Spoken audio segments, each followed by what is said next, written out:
it's Isla.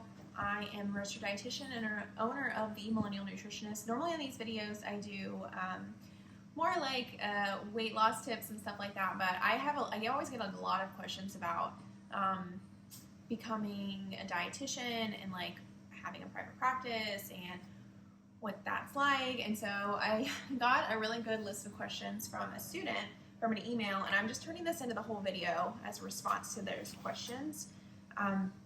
All of these questions could, I guess, be like the whole 20-minute video in themselves. So I'm just going to allow you, if you have any extra questions about anything that you feel like you'd rather me go on more in depth on, let me know and I can make a whole other video about it, but I don't know what you're more interested in or not. So I'm just going to go through all of them and try to not make this like a super long video.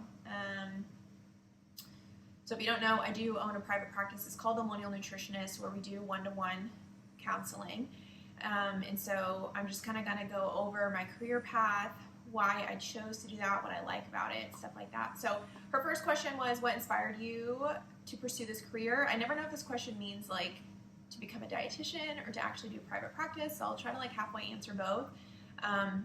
So long story, but basically I feel like my whole life has prepared me to become a registered dietitian. I'm very big on like just understanding how previous moments in my life have really prepared me for the role that I'm in now, whatever that is. And so I don't even know where to start. I guess like basically when I was young, I feel like I remember the first instance of wanting to become a dietitian. I just realized how much better I felt like at a really young age when I ate better. I discovered the food pyramid and I was like, oh my gosh, this is so cool. There's like literally instructions on just like how to eat, and it's like so cut and dry. And so I really spent my time as like a preteen, like counting all the little servings of like wheat, because that's how it was back in the day. And then from there, I think I became more interested like in high school of like food culture. I remember like going to England because that's where my dad is from, and just like being really interested in their food, and then that kind of spiraling into just like being interested in cooking. I also lived in a really small town for like the second half of my childhood, and there wasn't a lot to do except to cook. So a big thing I would do is just like find fun ingredients at the store and cook, and that's all we did. I worked in a lot of restaurants too, because I worked growing up, and restaurants were what was hiring, younger people. So from there, I got interested in food service, and just like all these things fueled my interest in food and nutrition. And so I remember asking my mom, like, hey, is there a job where I can just like literally tell people how to eat? Because that's what I really enjoy. I enjoy all parts of it, but I do enjoy just like helping people learn how to eat healthier, because I feel like not everybody knows. And she's like, yeah, that's being a dietitian. And so we were really lucky at that time because she was a diabetes educator as a nurse. So she worked with a registered dietitian. So from a younger age, I knew what being a registered dietitian was. We were really informed on like the career path, because it's kind of weird, and I'll get into it in a minute. And yeah, there's like so many other parts to that story that I could tell, but without it being like a super long video. Basically like just so many different moments. Like I, in high school, was a really competitive runner, and I had to learn the importance of eating carbs. I mean, like we were like state championships every year, and at that point, like it was really important for us to eat well and eat to fuel our bodies. And if you know anything about running, you know all the like food culture that goes along with it, as far as like carving up the day before and replenishing after and stuff like that. So all these things just continually made me interested in nutrition. As far as like private practice, because I don't know if this is meaning like what interested me in private practice, I really just kept getting asked for help from my friends. I feel like it's like a universal question for dietitians, is like, can you help me be healthier? I have this like food issue, can you help me out? I also would talk about it a lot on social media. I remember there was like a time in undergrad where I literally, I think like every single day just posted like every single thing that I ate. Now this was back before, these were like the Wild West days of Instagram, where like nobody knew what was up, and I would literally just post a picture, like I don't think any words or anything, and just post a picture of what I ate. But I remember just showing people that like I ate healthy the majority of the time, because I would always go out to eat and eat not healthy, or eat like a cake for dinner, and be like, how do you eat that and you stay like so healthy? That's just not me, that's not fair. And I'd be like, well, because like 80% of the time I'm eating like bell peppers in the library and stuff like that. So I would post about it a lot, and people would ask me if I would help them, but I always just felt like I wasn't qualified. And then I pretty much like kept that up like the whole time. And then when COVID hit, like fast forward, like 6 years later, COVID happened, and so many people were like wanting to work on themselves. And so a lot of people were asking me, and at that time I felt like finally kind of qualified to help people. So I started just like taking people on to help them, and didn't have a program or anything. I was like, I'm sure I can help you in some way. So from there, I just really enjoyed every aspect of running a business, and that's just kind of like how I fell into it. I don't feel like I ever really fully have a plan on things. I just kind of keep putting one foot in front of the other, and just kept on following like where people were asking for help and creating resources for them, and then we kind of get to this point. The next question: what did you do to prepare yourself for this career, and what credentials do you have? So again, this is a really big question, but basically I have a BS, and it's an Ascend accredited college. So a lot of people don't understand that I'm a registered dietitian. I'm not just a nutritionist, even though I say I'm a millennial nutritionist, because nobody knows what a dietitian is. But a dietitian means that you did this specific path of schooling. A nutritionist, like literally anybody can be a nutritionist. It's like pretty much a self-proclaimed title, so watch out there. Because as a dietitian, I have a bachelor's degree in nutrition science, which means that I just know so much about the human body, and have to take all these like crazy science classes. I understand how medicine breaks down. I know like everything. I don't know. I know so much about the body and chemistry, and I have to take stats, and we have to take research class and all this stuff. But it can't just be like any school. Like there are some schools that are just nutrition. Like you can get a degree in nutrition, but it's not a nutrition degree that you can like become a dietitian in. To be a dietitian, you have to go to this Ascend accredited college. So if you're interested in becoming a dietitian, make sure you do that, because there are classes that are specific to that. Like medical nutrition therapy is one, and that's where it's a year-long class where you learn all the diseases. You learn about tube feeding, you learn about calculating calories, and all the interventions that go along with like treating hypertension, treating pancreatitis, stuff like that. It's basically like how to be a clinical dietitian class, and you wouldn't get that in like a regular nutrition degree. There's also like we have to take counseling classes. So it really is more like if you just want to know about nutrition, you can do like a non-Ascend accredited degree, but to become a dietitian, you have to. From there, I got a master's degree. The other part of this question is what did you do to prepare yourself, like education, etc., and what credentials do you have? So anyway, so I got a bachelor's degree in nutrition science.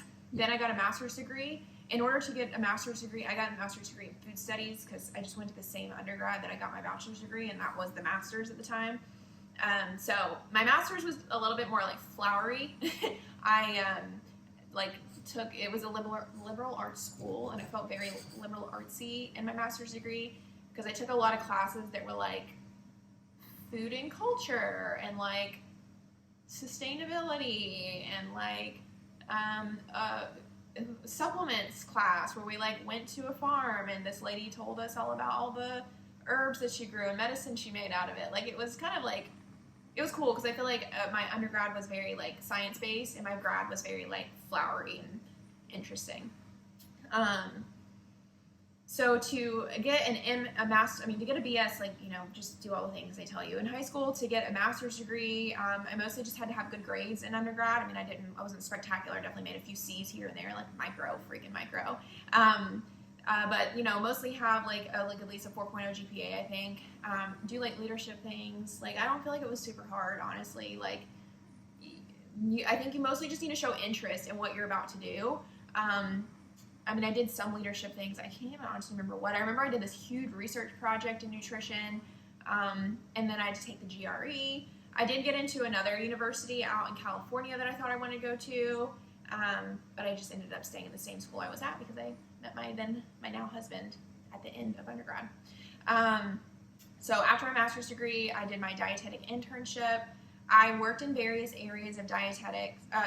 To get into the dietetic internship, that's when I got like way more serious, because back at that time there was only like a 50% acceptance rate. So you have to be like super serious about everything you do and very strategic. So in order to get out, I think you have to get like 1,000 hours, or I can't remember how much hours you have to get of like exposure. I worked in a hospital tray line, which is a really great experience. I mean, it's not fun work at all. Like, probably one of my least favorite jobs I've ever had in my whole life, because you are literally just passing out trays in the hospital.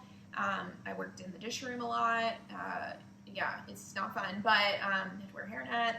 But you just get the best experience when it comes to that, because you're talking to patients, taking their orders when they're on different types of diets. So honestly, like, some of the questions I got asked to get in my dietetic internship, I only knew the answer to because I understand like what type of foods people could eat that were on like a renal diet, and I don't know how I would have known that had I not like been taking their order for like 2 years straight. I also volunteered at a food pantry, because you have to do like community hours, you have to do like clinical hours and food service hours. So my food service and clinical were taken care of by working in that hospital for 2 years, and then my community can be like anything else. So I worked at a food pantry. I think I also did like education for kids in the summers. You can do like a bunch of random things. Those hours aren't hard. It's the clinical hours are really hard to get. So when I did my internship, I picked Sodexo.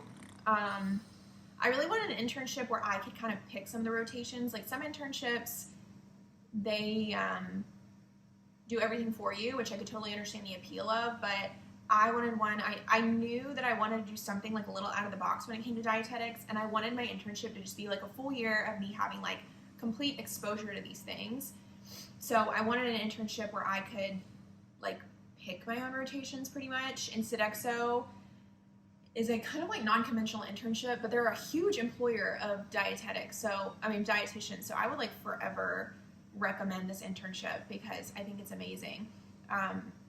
You do really great networking within the internship because they have like this initiative, I think, to hire something like 70% of their interns. So I'm sure if I ever wanted to go work at a hospital where they hire Sodexo dietitians, I would probably get that job because of my internship. So there's a lot of them like that. Like Morrison is like that. Airmark has an internship, and Sodexo is the one I went with.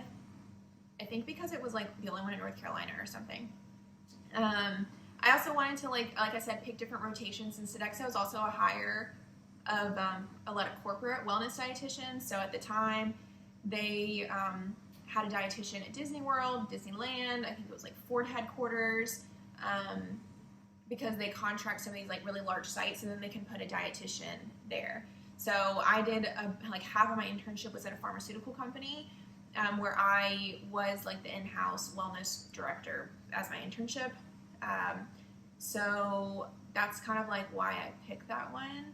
The next question is, what do you wish you would have known before getting into this career? What advice would you go back and give yourself? I will say, I mean, I did not know this, but the pay is really like not great. And I hate to like continue to say that because it's something that's always said to me, and I was always like, that's BS. Like, you can make however much money you want.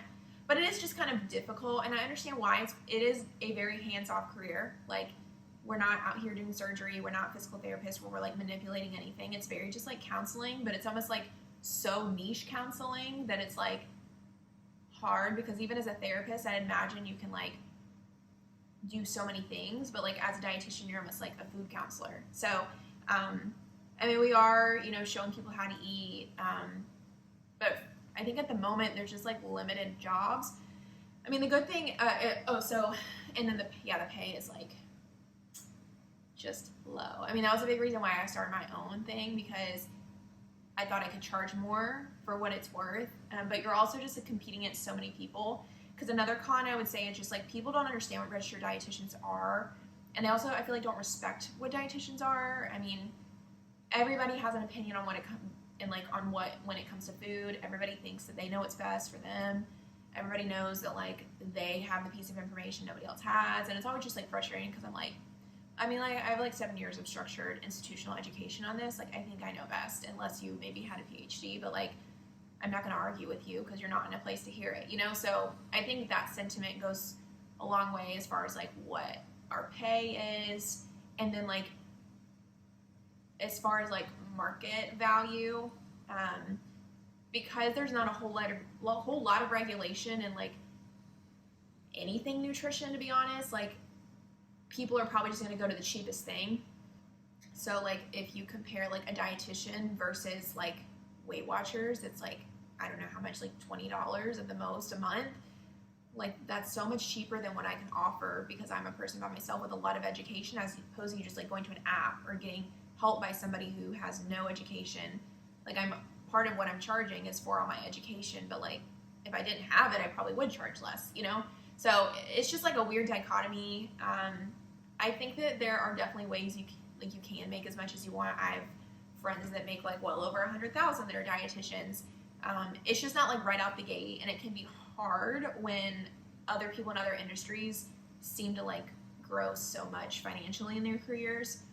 But yeah, I don't mean to be negative, but that is a con, and I was told that early on, and I agree that it's kind of true. What would I have told myself?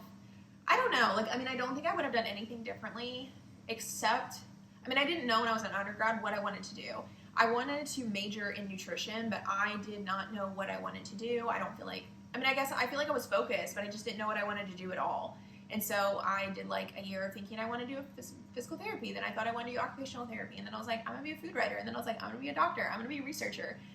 So I was like, and when I would do these things, I would like pedal to the metal, like find a person I could intern with, figure out how to do it.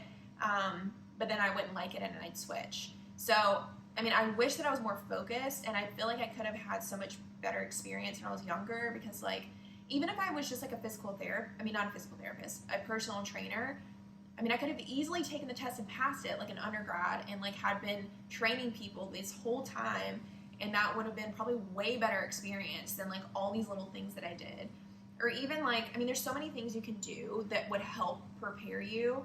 Like, I did work in restaurants, which I felt like helped prepare me for like food service things, but I feel like you could even do more as far as like taking cooking classes and maybe starting your own business of like doing meal delivery kits or something like that. I just feel like, or even like starting a blog when you're in undergrad. Like there's just a lot you can do.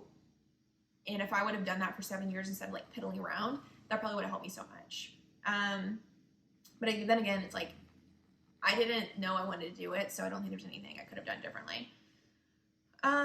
What advice would you give me as someone who is considering going down this career path? I would really say just that, like explore and shadow all the different types of jobs in it and try to become familiar, because the cool thing with nutrition is that everybody eats and it impacts everybody. And so there's so many different really cool specialties that a lot of people don't know exist. And at least just like expose yourself to them. I would say like go to FNCE early on. FNCE's, I'm getting ready to go in a couple months. It's the Food Nutrition Conference and Expo, and that's where I learned the most about dietitians. I remember every year I would go as a student, and I would be like, oh my gosh, I want to be like them. I want to be like them. I want to be like them. I want to be like them. I mean, there are dietitians there that work for Siggy's. There are dietitians there that work for the National Beef Council. There are dietitians there that are influencers. There's dietitians that are researchers, and there are doctors there that work with dietitians. Like there are so many different types of dietitians, and I think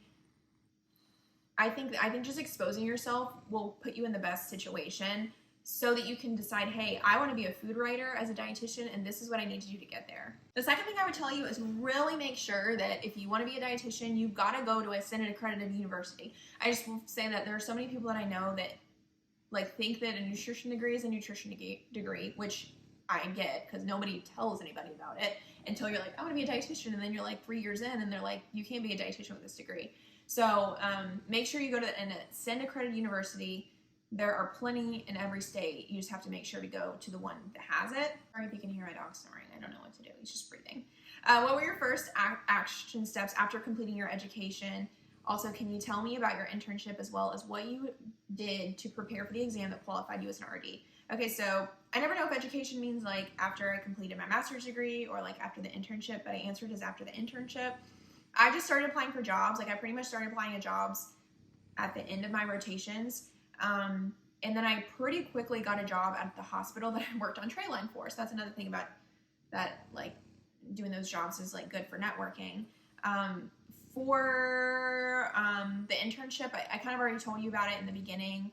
But again, I just like really thought I wanted to do corporate wellness. So I would say too, there are a lot of different internships that specialize in different things. There's internships that specialize in private practice. There's internships that specialize in sports nutrition, clinical, community. There's so many things. So just like try to maybe think about what you want to do and pick one that will help you get there. I also, like, you have to do certain rotations. Like, you have to do clinical, you have to do food service, you have to do community. But I really pushed the line over time and was like, can I do this? Like, I really want to do this. I know for clinical, I really wanted to be, even though I didn't know if I wanted to go in clinical, I worked that tray line job for a really small hospital. And I was like, can I at least just get exposed to, like, a very large hospital?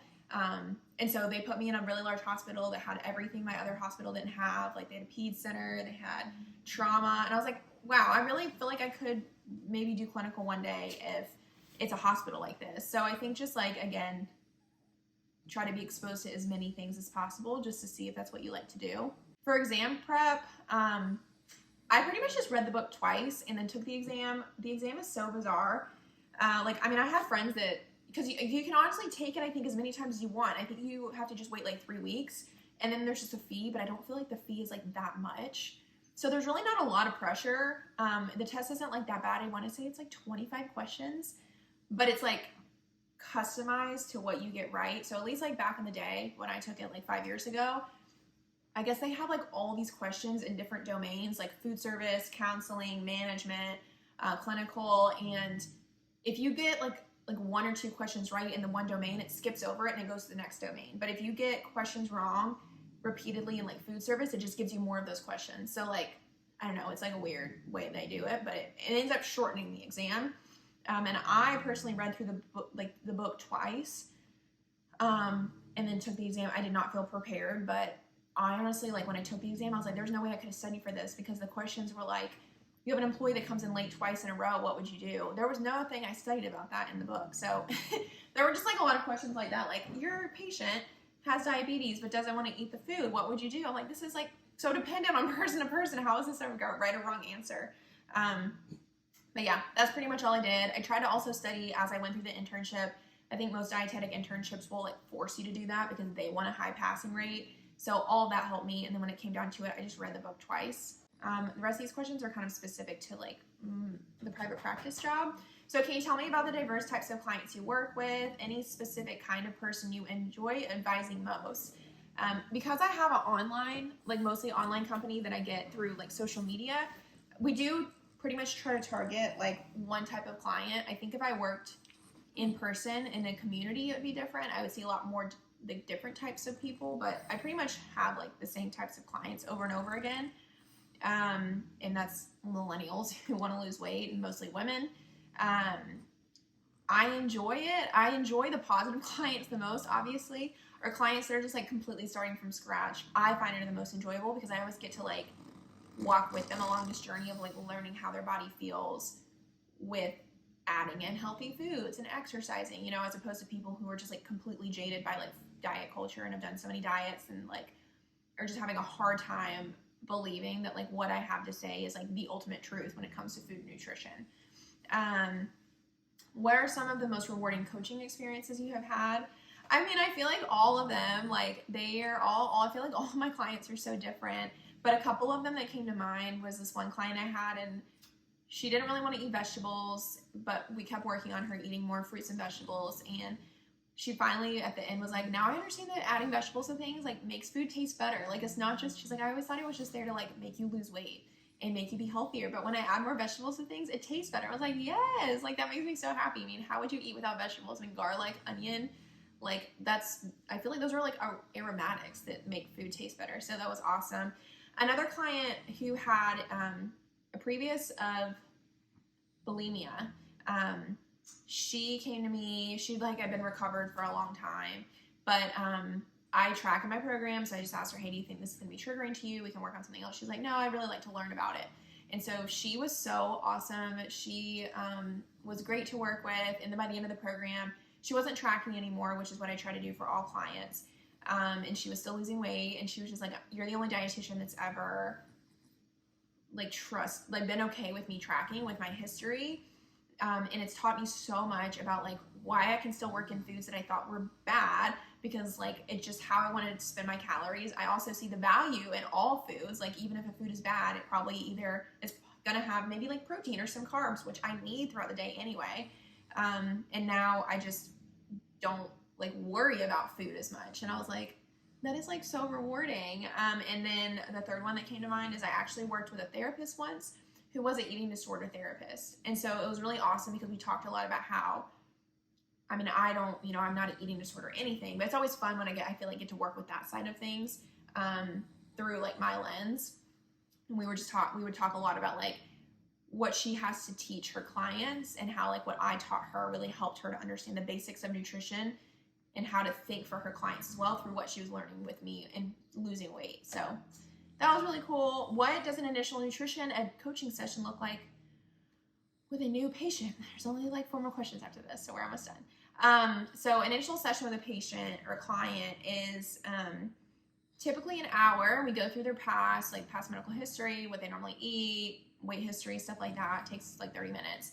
And then we go over their calories and macros. So I give them their calories and macros. We go over if they have any questions. I explain a little bit about what to expect going forward. And then we go over tips for being successful. And then we set goals, for the first 2 weeks. How do you handle a patient that is reluctant, refuse to follow your recommended diet and nutrition advice? How do you deal with this? I mean, more so in the hospital. I mean, like a hospital, like that's like all you deal with is people like that pretty much. So, I mean, I would say in private practice, it's a lot better because they're coming to you by choice. You're not just like going in there because the doctor made you go in there. And the only time I get people who are more difficult is when maybe like, I mean, I do everything I can to tell people what they can expect. And I don't think your program is like extremely difficult.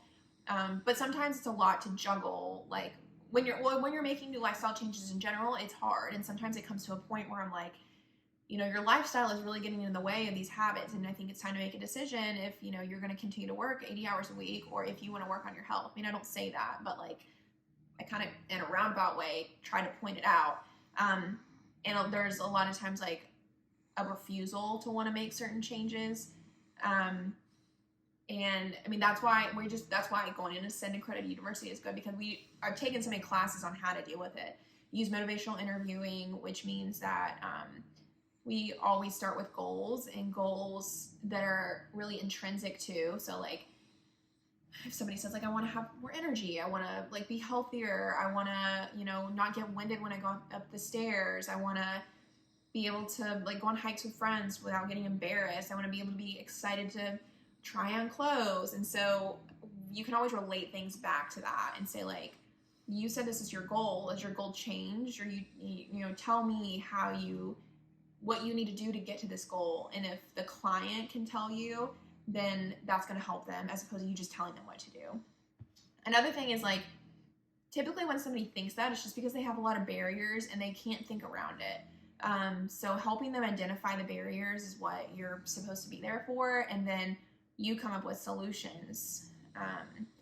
And just know that like, unfortunately, I mean, not unfortunately, but like, you know, any job, you're getting paid to solve a problem that's difficult. So that is why people come, because they don't know the solutions to their problems. They might have difficulties, and it's our job to expect that and then remedy that for them. And I think also just like hold on to your truth. I mean, sometimes I get people that really, really want meal plans, and I'm not a meal plan person. I mean, I give like a sample in the beginning, but that's all. And some people really push back and they say, I don't feel like you're doing much of anything to help if you're not just telling me what to eat. But I know my truth in nutrition is that isn't going to help. It helps maybe inspire you, but you cannot be there 24/7 with your meal plan. Like you have to figure out how to eat without it. And that's what I'm here to help you do. And if people are resistant to that, just knowing it's not going to help if you enable them to like give them all these meal plans all the time. So I don't know. You do have to have the hard discussions every now and then, but know that it's like true and it's going to be the best for them to hear it. What is your specialty? My specialty is weight loss and general wellness for now. Could you tell me more about the differences of the program services you offer and what you find most beneficial? What are your thoughts on group programs? So I do one-to-one coaching most of the time, and that's what I find most beneficial. I also do a membership program called Millennial Living. Mostly, honestly, it's a way for me to get like passive income, but I did survey for like the first year what our clients felt like they needed, and a lot of them said some sort of like passive, not super like huge time commitment, sort of like paid group accountability thing is what they wanted. So what I came up with was that, where we do monthly challenges, and it is mostly previous clients that keep up with it, which makes me happy. I also do a calorie needs session, which is new. So if anybody doesn't feel like they want to commit to the whole 3 months, maybe they can't afford it or something, and they just need their calories, we now have that as an offer. Group program was just not for me. I did a couple of rounds of it because everyone says you can make more money from it, but I just realized I really wanted to help everybody individually. I still feel like everybody has a very different reason of why they've gained weight, and that I need to help them individually with it. So I just didn't feel like I was doing the best I could, but some people really like it. I think if it was more like an educational class, I would like it. I made it more of like a group like thing where people like share their struggles, and it wasn't like a support. It was very like I was almost like treating them individually in the group, and it got kind of complicated. So I think if I were to do it again, it would be more of like this is educational only. Like you might have weight loss results, but I'm not here to be your personal dietitian. Lastly, what are the pros and cons of this career in your opinion?